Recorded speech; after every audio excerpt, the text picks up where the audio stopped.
Gorrika 18 eman euskara elkarri dio.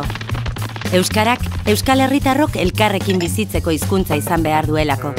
Elkarri hitz egiteko, elkar entzuteko eta elkar ulertzeko hizkuntza.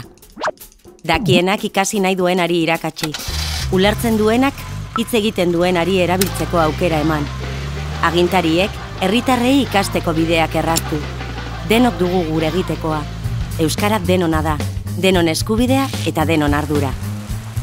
Aekako kideok hizkuntza eta kultura bizien arteko bizikidetza aldarrikatzen dugu.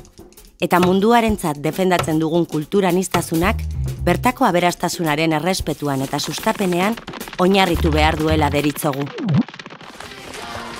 Euskara hizkuntza bizia da, baina hula da bere egoera, eta oso kezkagarria lurralde batzuetan.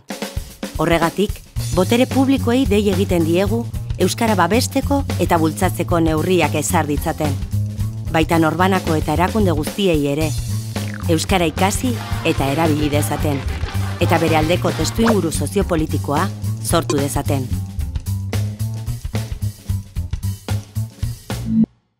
Eman euskara elkarri.